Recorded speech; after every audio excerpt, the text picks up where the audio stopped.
안녕하세요. 말씀과 함께 새롭게 오는 소망의 아침입니다. 리처드 블랙커비는 하나님의 음성은 듣는 능력이 커질수록 승리하는 삶을 살아갈 수 있는 가능성이 높아진다라고 이야기합니다. 신명기 11장 13절로 21절까지 말씀을 본문으로 하여 주를 사랑으로 섬길 때 때를 따라 돕는 은혜라고 하는 주제로 함께 말씀을 나누길 원합니다. 신명기 11장 1절로 12절에서 모세는 이스라엘 백성에게 하나님을 사랑하고 명령을 지켜야 하는 이유를 분명히 상기시켰습니다.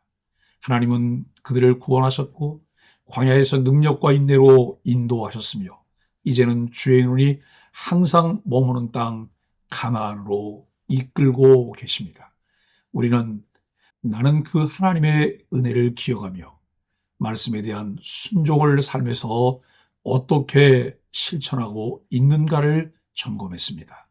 이제 오늘 본문 신명기 11장 13절로 21절은 그 순종이 어떤 삶의 태도로 나타나야 하며 그것이 어떻게 때를 따라 돕는 은혜로 이어지는지를 보여줍니다.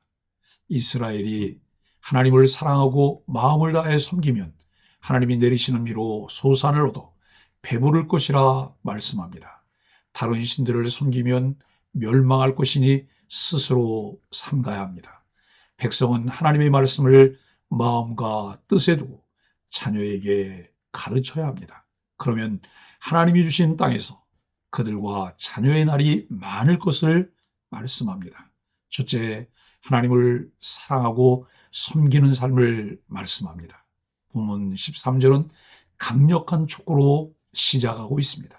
너희가 만일 내가 오늘 너희에게 명하는 내 명령을 듣고 너희의 하나님 여호와를 사랑하여 마음을 다하고 뜻을 다하여 섬기면 이라고 말씀합니다. 여기서 사랑하여 섬긴다는 표현은 단지 감정이 아니라 전 인격적 순종과 충성을 말합니다.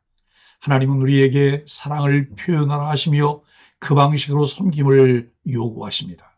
그 섬김은 전심과 전뜻으로, 즉 삶의 중심과 방향을 모두 하나님께 두는 것입니다.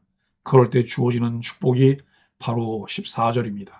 여호와께서 너희 땅에 이른 비, 늦은 비를 적당한 때에 내리신다라고 말씀합니다.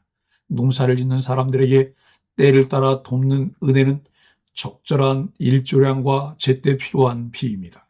그 필요한 비를 이른 비와 늦은 비라고 말씀합니다.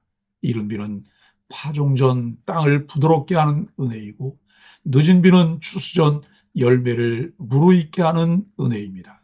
삶의 중심과 방향을 모두 하나님께 두고 전심과 전뜻으로 섬길 때 주어지는 것이 때를 따라 돕는 하나님의 은혜입니다. 예수님께서 말씀하신 너희는 먼저 그의 나라와 그의 의를 구하라. 그리하면 이 모든 것을 너희에게 더하시려는 말씀으로 오늘 본문을 살펴보십시오. 많은 사람들이 이런 태도로 하나님을 섬기는 것은 마음에 두지 않고 하나님으로부터 주어질 은혜에만 마음을 두고 있습니다. 때를 따라 돕는 은혜는 과정에 따른 결과입니다. 과정에 충실하지 않을 때 원하는 결과를 얻을 수 없습니다. 파종 전에 땅을 부드럽게 하는 은혜가 이른 비이고 추수 전 열매를 무르익게 하는데 필요한 은혜가 늦은 비입니다. 이는 단순한 기후현상이 아니라 하나님의 세밀한 돌보심입니다. 그러나 16절, 17절은 경고합니다. 다른 신들을 섬기면 여호와께서 진노하사 하늘을 닫으신다라고 말씀합니다.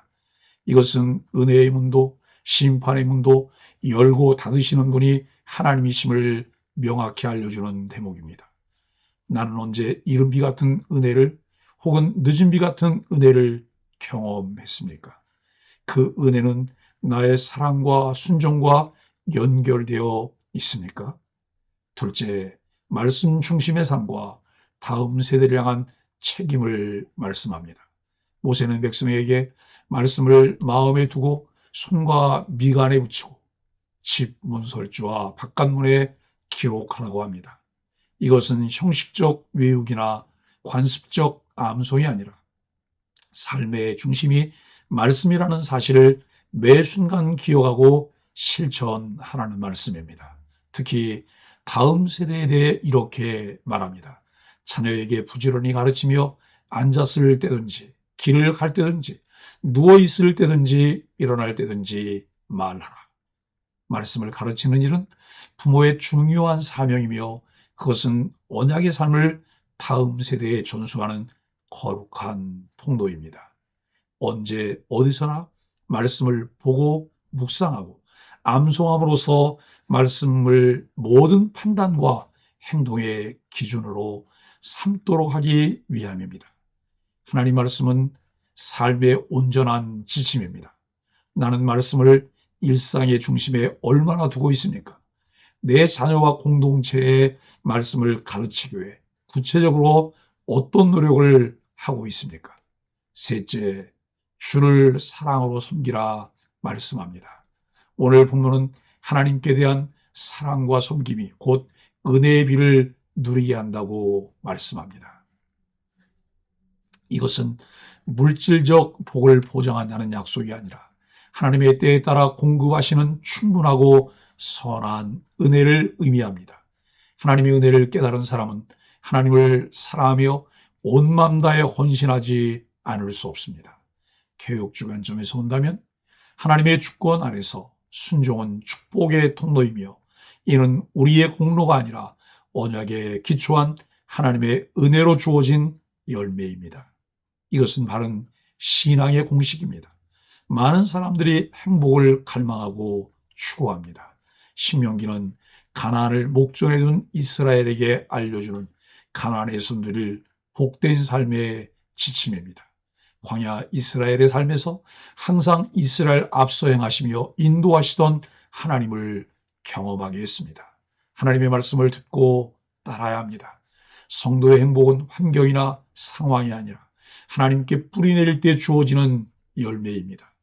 시편 1편을 묵상하며 시냇가에 심기운 나무처럼 진득하게 신앙의 뿌리를 내릴 때 일어나는 크고 작은 변화들을 목도하게 됩니다. 사랑하는 소망의 가족 여러분, 하나님을 사랑하는 섬김이 단지 예배당 안에서가 아니라 일상 가운데 흘러가게 하십시오. 하나님의 때에 내리시는 은혜의 이른 비와 늦은 비를 믿고 묵묵히 말씀에 순종하십시오. 하나님은 언약 백성이 창조주를 잊어버리고 다른 신들을 섬기는 것을 간과하지 않으십니다. 마음을 빼앗기지 않도록 말씀에 붙어 있어야 합니다.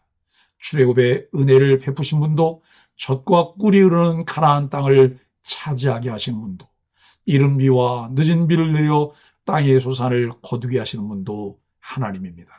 성도는 고난 당할 때든 평안할 때든 스스로 삶과 복의 근원이신 하나님 말씀만 청종해야 합니다. 하나님이 주신 은혜의 공식은 말씀을 듣고 순종할 때 때를 따라 필요를 공급하시는 하나님을 경험하게 합니다.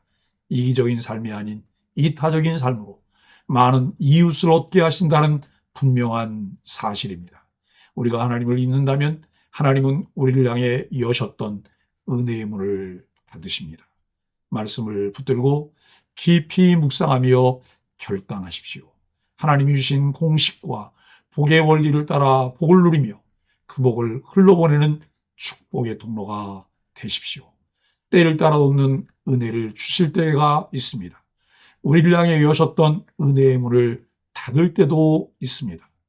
오늘 하루 말씀을 나의 눈앞에, 손끝에, 입술에 마음 깊숙이 새기고 살아가기를 결단하는 소망의 가족들이 되길 예수 그리스도 이름으로 간절히 축복합니다. 함께 소망의 아침 기도를 드리겠습니다. 주님, 전심으로 주님을 사랑하며 섬기게 하소서. 때마다 필요한 은혜의 비를 신실하게 내리시는 주님만 의지하게 하소서. 제 안에 말씀을 새기고 다음 세대에 전하는 복된 통로가 되게 하여 주옵소서. 예수님의 이름으로 간절히 기도합니다. 아멘.